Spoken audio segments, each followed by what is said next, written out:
You're tuned in to Inside Lowell. Inside Lowell podcast brought to you in part by Washington Savings Bank, serving the greater Lowell community for over 130 years. Make the switch now to Washington Savings Bank. Unicare, offering a variety of plans for people insured under the GIC. At Unicare, your health is their top priority. Reverie 73, Lowell's #1 cannabis shop. Elevate your cannabis experience at Reverie 73. Hafner's, heating and cooling homes and businesses for nearly a century. Become a part of the Hafner's family. It kicks. Boston North Company, offering a wide variety of business solutions to help restaurant and retail clients save money. Boston North. And by Mahoney Oil Company, providing warmth and protection to families in Greater Lowell and Southern New Hampshire since 1925. That's Mahoney Oil. And now, time for another Inside Lowell podcast. Inside Lowell. If Lowell is your home, this is your place.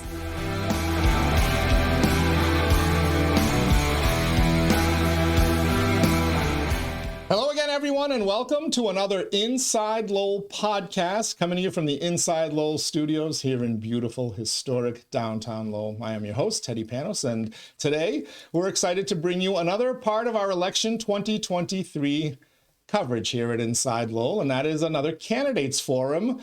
On this podcast, we're going to introduce you to and talk to the candidates seeking to represent District 6, the Lower Highlands district here in the city of Lowell. So we thank you for joining us, and we thank all of our sponsors for helping to make this podcast, all of our podcasts, and for that matter, all of Inside Lowell possible. As we like to say, Inside Lowell, if Lowell is your home, this is your place. And with that, turn my attention to the two gentlemen who are vying to represent District 6. One of them, off to the right of your screen, Mayor Sokhary Chau, currently does. He is the incumbent in that district.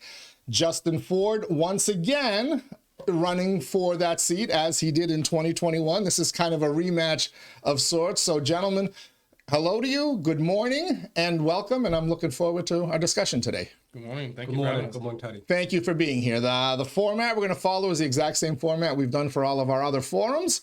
So without any further ado, I'm going to give you each a chance to make an opening statement, and we're starting alphabetically. So Sokhary Chau, you get to introduce yourself first. Thank you. Good morning, Teddy, and good morning, everyone who's watching from home and on stream.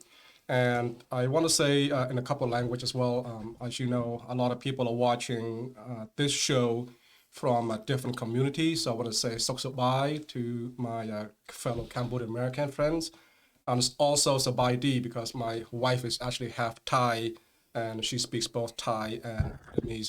I'm Sokhary Chau, and presently I'm serving as a member of the City Council and as your mayor and chairman of the school committee. Today, I am here to respectfully ask for your vote and your support to return me to City Council, where I have been highly honored to serve. My family and I reside in District 6, which is in the Lower Highlands, with my wife, Simone, I mentioned her earlier, and our two sons, Philip and Matthew. Matthew is still in high school, and my son Philip is attending Middlesex Community College. We reside on B Street within the district. I have worked hard these past 2 years to be visible, accessible, and represent the whole city as the Cambodian American mayor in the USA. It has been an honor of a lifetime. As an immigrant and a person of Southeast Asian descent, I stand on the shoulders of past waves of immigrants from all over the country, including the Greek Americans, the Irish, the Polish, the Italians, Africans as well, and many other different European countries. I represent the current residents of District 6, addressing all the current issues that affect our quality of life, such as safety, parks and recreation, city services, education and schools, and many qualities of life issues in our neighborhoods for our working families and elderly. I have been a visible leader in all aspects of the city. Together with my fellow councilors and the administration, we have addressed some of the most difficult and expensive problems for both the city as a whole and for our neighborhoods like District 6. However, the job is not complete. We have much more to do. That is why I have I asked for your vote again to return me to City Council. And let me just end that the past 1 year and 10 months, have focused on the whole city as a whole, but also includes our district, my districts. But for today's purpose, for discussion, I will focus mainly on District 6 issues. Thank you. All right. Thank you, Sokhary. Justin, to you. Thank you. Hello, my name is Justin Sibung Ford. I live here in Lowell. I was born in Lowell. I was raised in New Hampshire. After finishing high school, I decided that I wanted to be closer with my family. So I moved back to Lowell. I started attending Middlesex Community College. While attending Middlesex Community College, I took advantage of the MASH transfer program, transferred into the University of Massachusetts Lowell.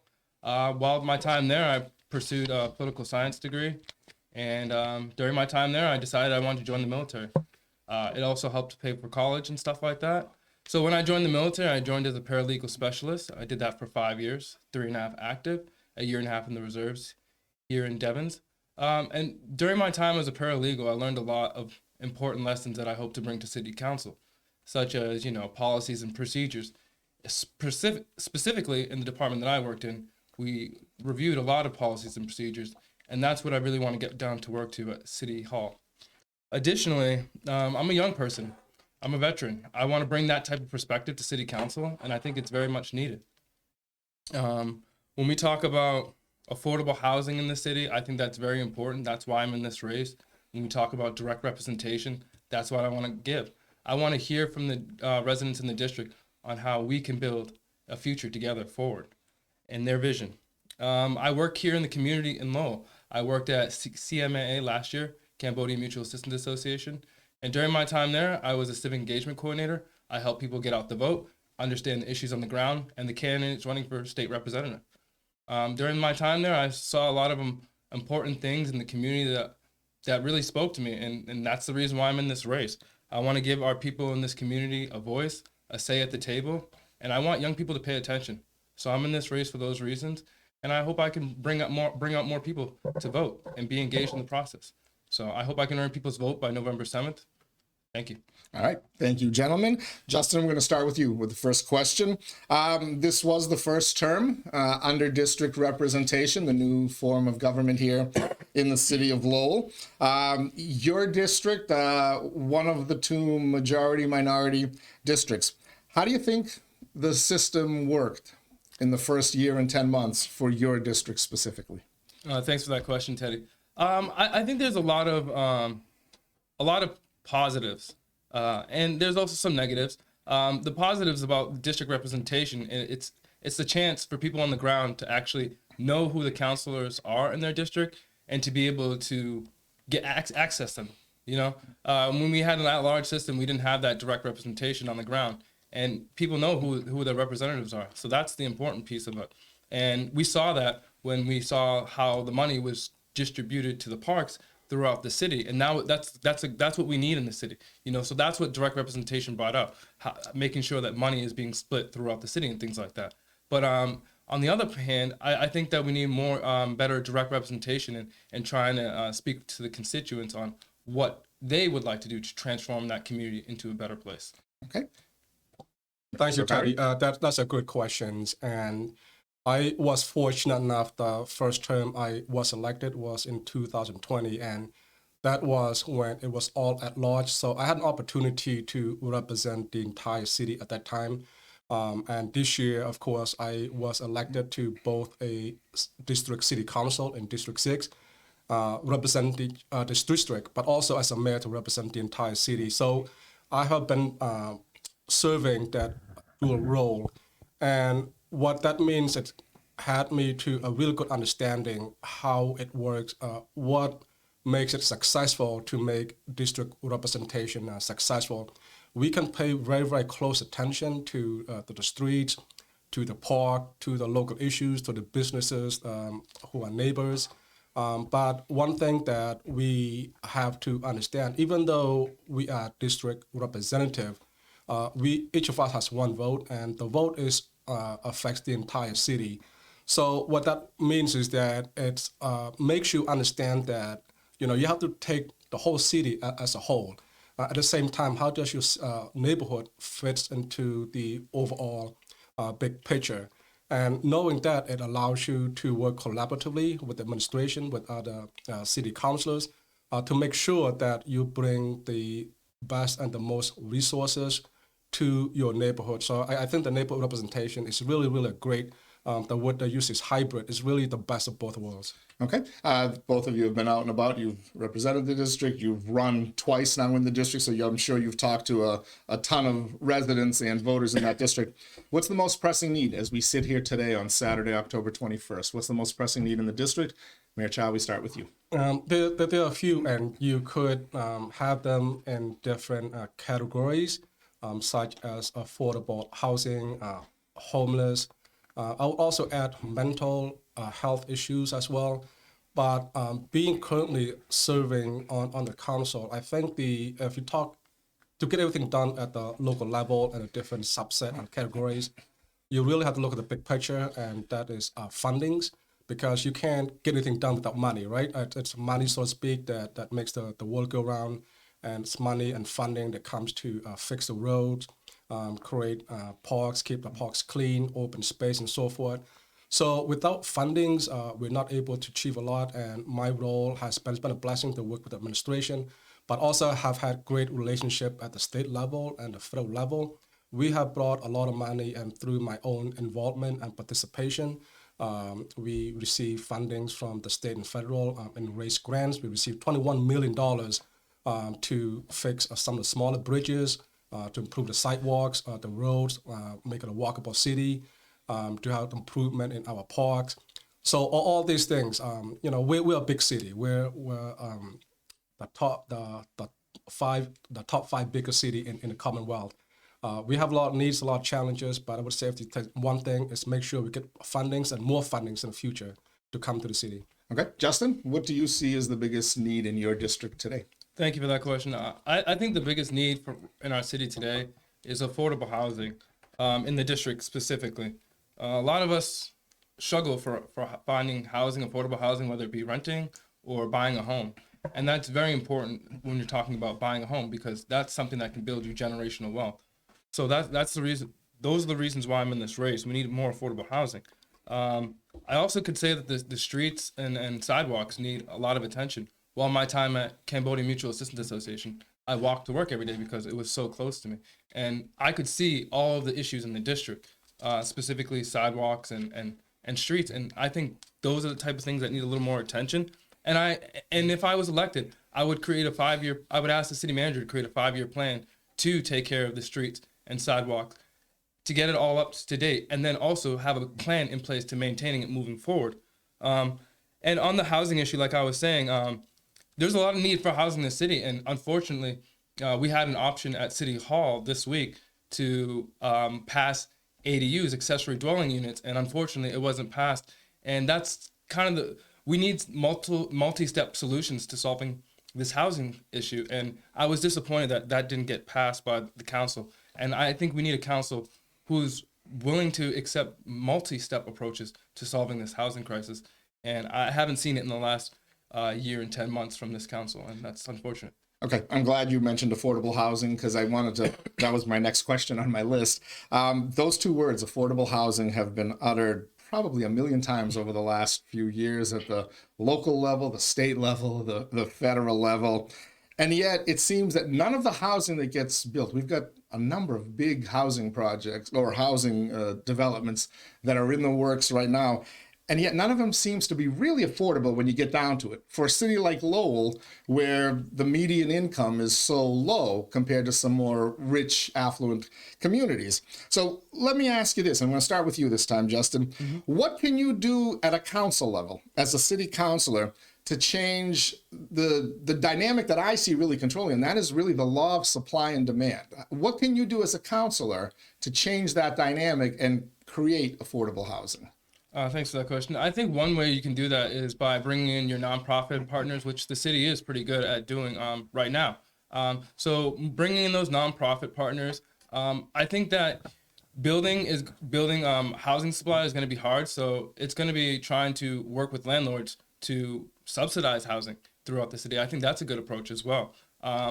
And when we have put people in housing, we should also be looking at ways to get them out of housing. So workforce development programs, connecting them with college opportunities or workforce training at Mass Hire. So we can get this door revolving to get new people in, old people out, so that people can get into a better place, but we can also help other people so that it's just not bottlenecking people in a certain area.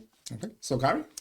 Great, thank you, Teddy. And you were leading, that was a leading question as well. Yes. I was alluding there, like you mentioned, a lot of projects are in the work and they're coming to fruition pretty soon. For example, the development at the old Merrimack Valley Food Bank on Broadway Street.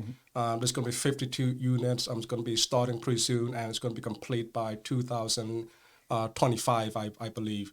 And then we're other counselors and, we work together as a body. We're discussing about the Smith-Baker building. We're looking at various buildings are not being utilized right now, the old court on Hurt Street. So many building projects or building potentials are in the work. Nothing happens overnight. As well, I would say Rome wasn't built in one day. And I believe that the current administration, the current city council, I think from day one, as soon as we served starting last January, we hit the ground running, just look at, make sure that we have more housing supplies in place. And I think the council and myself and the administration as a whole, we are really working to increase the number of units. As you know, it's a supplies and demand, and we are trying to increase that supplies. And with the housing bond bill that just came out that was proposed by the administration at the state level, we're looking at like about over $4 billion, which will have a lot of incentives for development in gateway city like ours. And we're talking about the MBTA zone area that's going to have zone for the area to build upward, because Lowell or in Old City, we're running out of real estate, really. So for a lot of times, we cannot build sideways. So now we're thinking about building upward to increase more units. So I think we're on the right track. Everybody's on a pathway to providing more supplies of housing. Okay, and yet all these new units that are going to come online, I'd be shocked if you're able to find an apartment, a one-bedroom to rent for less than $1,600. We're talking $2,000 a month. If you look at that median income of Lowell residents, that's not affordable anyway. So the follow-up to that, and you touched on it a little bit, Justin, and I want to get a little more into that. Does the city have enough job opportunities, enough good-paying job opportunities to sustain the population that needs to pay these rents or pay the mortgages if they're fortunate enough to purchase a condo unit or a house? I'm going to keep it with you, Justin, only because this is a follow-up. So okay. Does the city have enough economic opportunity for its residents? Do we have enough jobs, good-paying jobs for our residents? That's a good question. I don't think there's enough good-paying jobs, and I think that's the problem across the state and across the country. There a lot of people pay isn't raising as fast as the rate of inflation. Pay is not raising as fast as the rate of inflation, and that's a problem. So I think one of the ways the city can work on that way is, and it's going to be tough, of course, is trying to bring in people to the city side because they're struggling to get people in a lot of departments, and it's because of pay. And so that's going to be a hard area to focus on, but when you focus on paying, getting people in, you're going to get good quality candidates to apply. And that's what we need, good quality candidates for the city working here. And so that one of the ways is just going to have to be raising the rates. Okay. Sokhary? Great questions. Economic development and providing employment opportunities for our residents is very, very important to quality of life. And the motto in our city is really to live, work, and play in our city. And work is one of the three model and the three goals. Over the past 3.5 years, I've been very, very fortunate to work with many small businesses and to help them do the grand opening, the ceremonial ribbon cutting, as well as visit some of the existing small business. And one of the goals that they had was really to expand the business and to hire more employees. We're facing somewhat of a paradox of a contradictory situation where we might not have enough people to work, but at the same time, the employment, the salary is not living wage. So we're working across the board to make sure that our business are successful. So that way they could pay their employees more money, more of a living wage. And as you know, the city, the administration is working hard to fill all the vacancies at the different city departments, throughout the different departments. The challenge for the current administration was in the beginning, there were so many vacancies, but now they did a great job. They're filling up a lot of positions.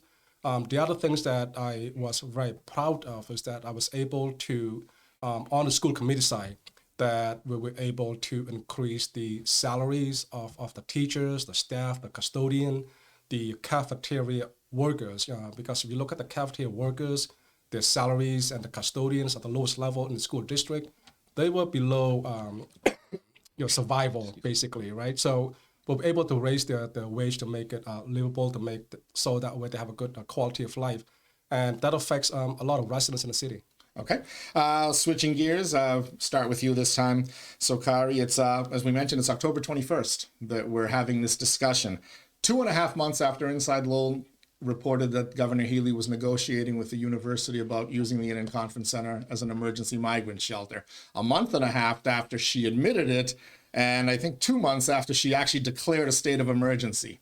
Yet here we are, and so far, nobody's in that hotel. It's been cleared. All functions have been canceled. All rooms have been left vacant. And we still don't know, are they going to use it as such?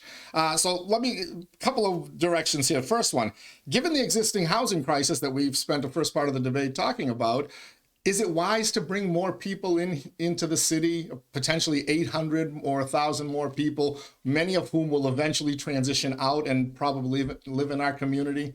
Is it a wise idea to bring more people in? Again, good questions. Teddy, sometimes no answer is a good answer, right? No, like they say, no news is good news. And the reason is I think it's a very complex issue. The administration, the governor's administration, I had several conversations with both the governor and the lieutenant governor. They're trying to manage this crisis, the housing crisis, as well as migrant issues that not only come to our city, but it's going to, I believe, like some 70 towns and cities across the Commonwealth. And while the city, Lowell, is really built by the hands of the immigrants, but this issue here, it's not an immigrant issues. It's an economic development. It's a crisis that we have here in the city with homeless, with housing. So I think we have our own local problems already. And if you were to bring new immigrants, like 800 people to come to stay in a hotel, I don't think the city is ready for that. We're not saying no to the possible migrants that could come to the city, but we're asking the administration to look at some other possibility, to look at other venue, because one of the challenge we have about Lowell, especially downtown Lowell, is economic development. And having the ICC available as a hospitality business, we're bringing all kinds of people that come to Lowell to visit many restaurants, to participate in different festivals, and also, function hall. We lack function hall. Like the past months alone, many organizations that plan to do events at ICC, they had to look elsewhere. And I think yesterday, actually, we have an Asian film festival happening here in the city of Lowell at the Nancy Donahue Art Center, hosted by Minnesota Community College. And a lot of the filmmakers that travel to Lowell from other states. And I asked them, so where are they staying? And they stay at the area hotels outside of Lowell. So we do all these fantastic events inside Lowell, but we're really not benefiting from that economically. So in regards to the migrant issues, we just have to look for different solutions to make sure that Lowell is not bearing all the problems of the world, basically. We have to take care of our local people first. A quick follow-up to that. If they do end up coming here, and I'm guessing we're going to get an announcement by the end of the month because the governor kind of set that as when the shutoff point for her. Do you trust the governor and the federal government to supply the resources needed should they decide to use it as a migrant shelter? I trust in the Healy and Driscoll administration. They are very, very concerned about the cities and towns throughout the Commonwealth. and Lieutenant Driscoll, she was a former mayor. I think once you're a mayor, you're always going to be a mayor. And Mayor Salem, she's similar to Lowell. They are very well aware of the challenges that we go through in Lowell, and had conversation with her as well as the city manager. If that were to happen, if there were migrants come to Lowell, they will provide the resources, and we'll work closer together. Make sure it's not like a burden, a huge burden to our city. And I believe it's going to be a short-term solution. They, like you said earlier, they're not going to be here. The migrant won't be here that long. It's going to be a transition to somewhere else. Okay. Justin, your chance. First of all, do you believe that it's wise for the city to take on even more when we're already suffering with some affordable housing and homelessness issues? Thanks for that question, Teddy. That's a good one. I first want to say that I've worked and lived in the ICC, so I know that very well. When I went to school there, I was staying in the ICC, and I also worked in the venue spaces downstairs as a server. And so I agree, like the ICC is a great space to be utilized when people are coming into the city. And I would hope that could be used in that same capacity moving forward. I think it's unfortunate that the Healy administration hasn't been forthright with information on how many migrants do they plan to send to each community. And that would be helpful so that we could plan as a city on how to move forward. And so in that sense, we need clear direction from the Healy administration, and I would hope that they will eventually get that information out to us. Additionally, I agree that we should look at other venues. I think that we should look into more of the rural areas, and for two reasons. One reason is because when people are in these type of situations that end up homeless, or migrants situations, specifically talking about the homelessness, we have to get them out of the city into different areas so they're not close to whatever issue had gotten them homeless in the first place. And so that's why outside of the city. Additionally, like bringing migrants into the city, we're welcoming the city of immigrants, and if they do end up in the city, we will welcome them with open arms. But I think we do need to look at other places because we are in a homelessness crisis in this city, and we need to serve everybody. Okay, that's going to be hard. Should they end up coming here, do you have faith that the governor, but also the federal government, because every state that's dealing with this is calling on the federal government, and it doesn't seem they're getting the response. Do you have faith that they'll help? I do not have faith in the federal government. I mean, the Biden administration has bungled the immigrant crisis in the city, and so no, I don't have faith. But I hope that we can work together. But I don't have faith. All right. Appreciate the honesty. I happen to agree with you.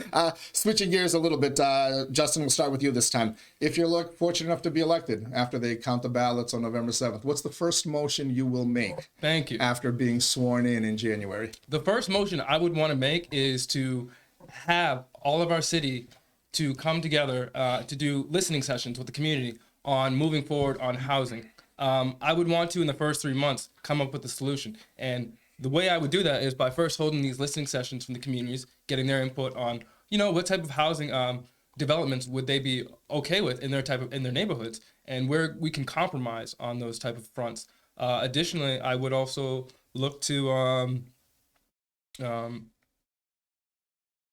sorry, just to work more with the communities, but additionally to reach out to the nonprofits, to reach out to the communities around us, and start having those conversations on how we could work together. And I've heard other counselors talk about why aren't they at the table, and why aren't they trying to look for solutions in their community? Let's have those conversations and ask them, how can we move people into other communities so that Lowell does not bear the brunt impact of all of this. Okay. A little twist for you. You've already made your first motion after getting elected for the first time.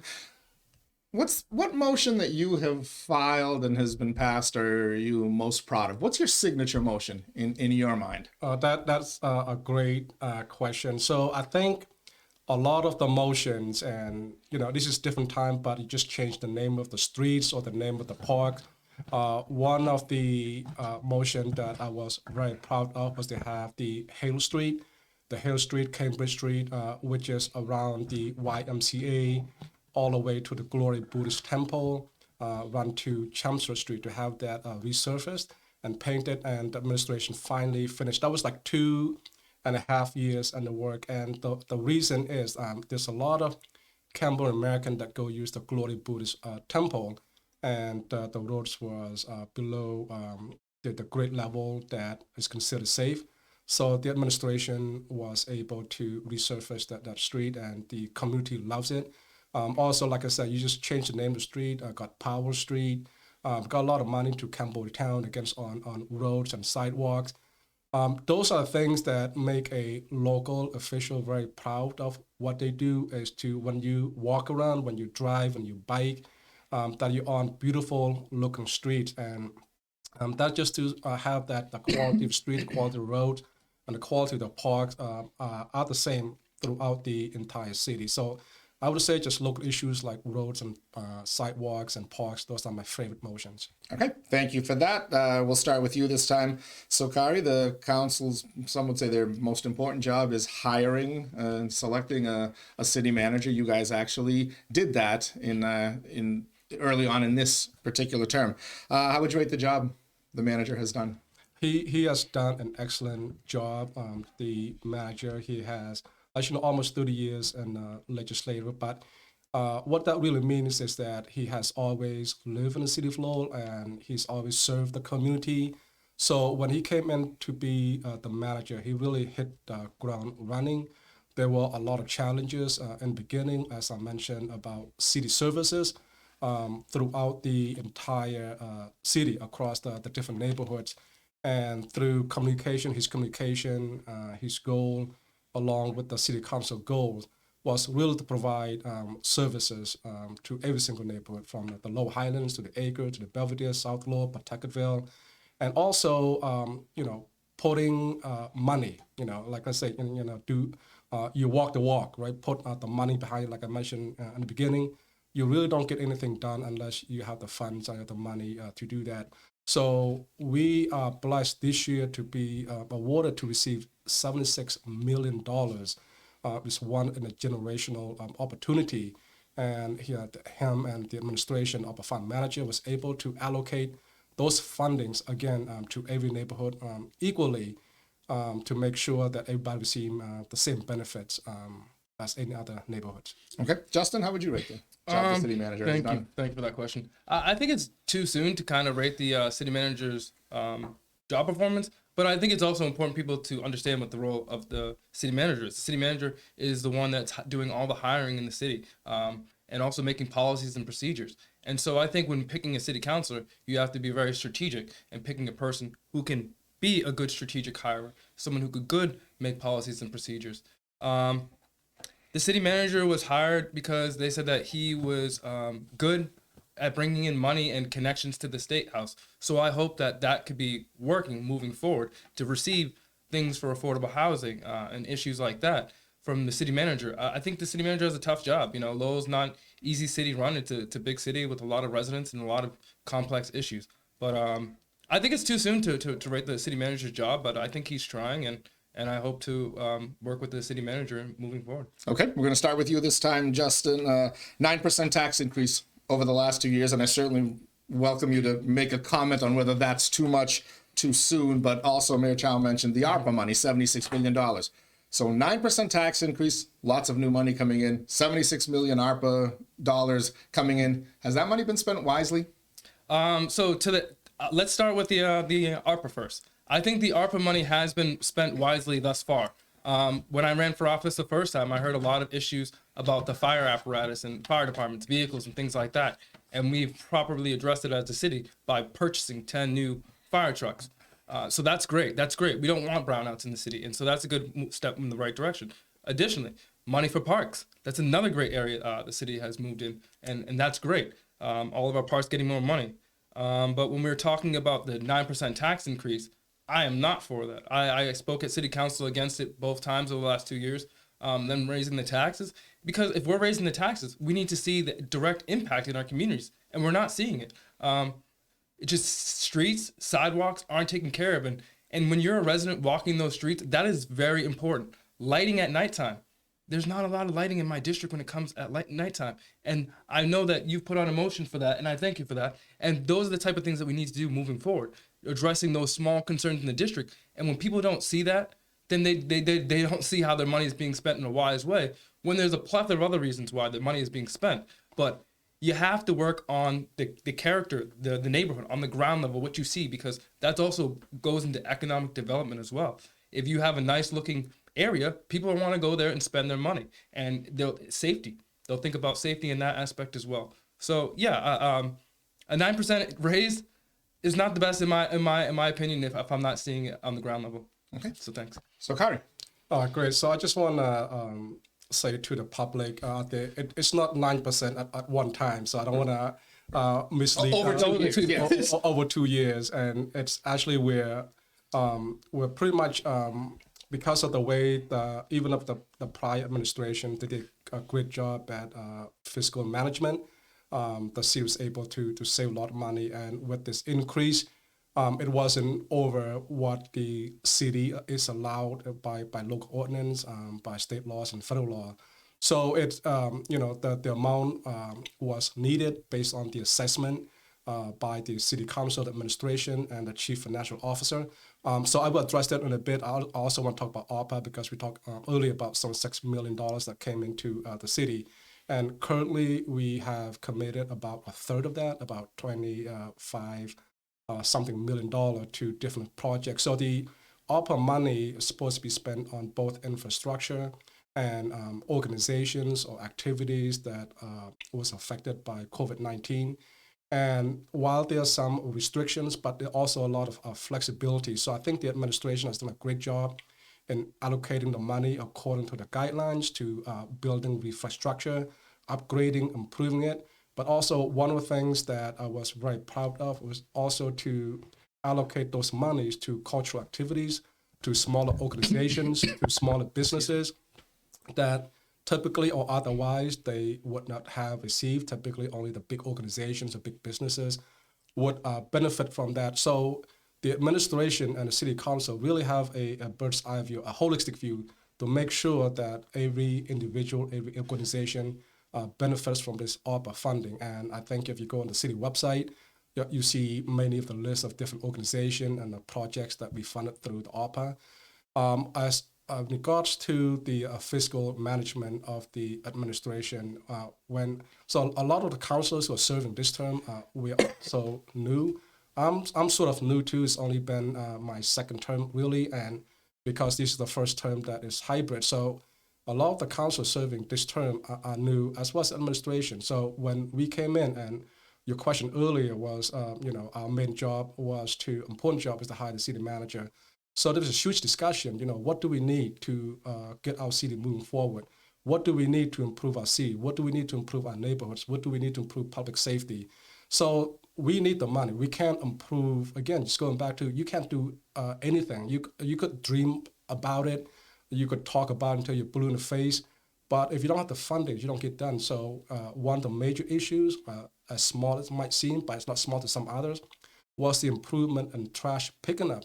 There were delays in picking up trash before because of, whatever, the waste management and so forth. So this administration really makes sure that the trash get picked up every single week and on time. And if you notice, even on weeks when you have a holiday on a Monday or a Friday, usually it would be extended to the following week.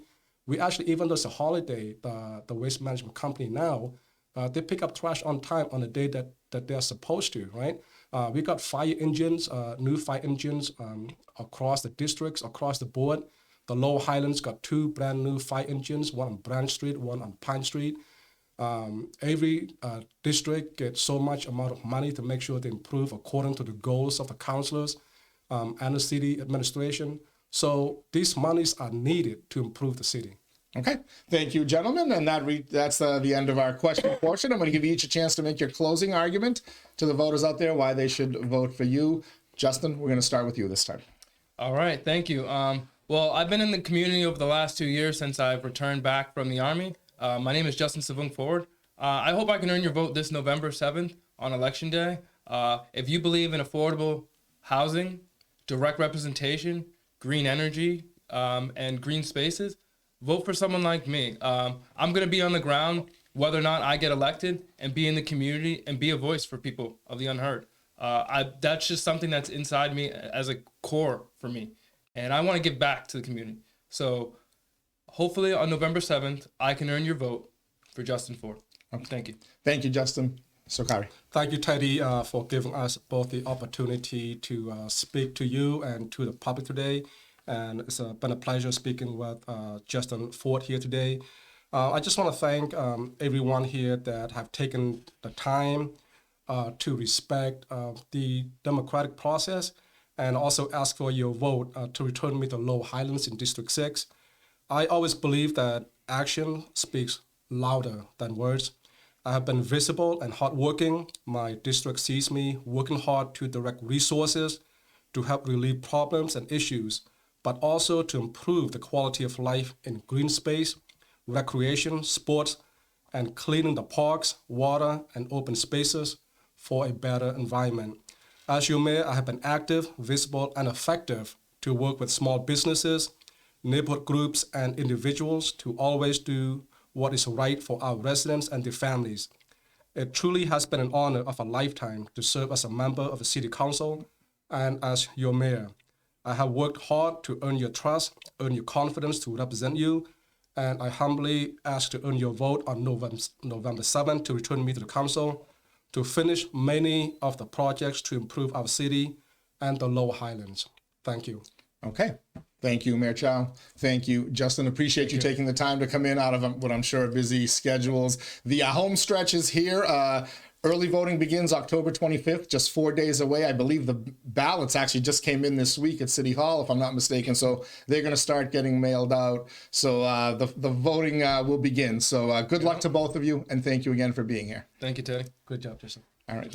And thank all of you for tuning in to this Inside Lowell podcast, the candidates for District 6, discussing the issues and their visions for their district and for the city. Hope you learned something along the way. Till next time, everybody stay safe. And remember, if Lowell is your home, Inside Lowell is your place.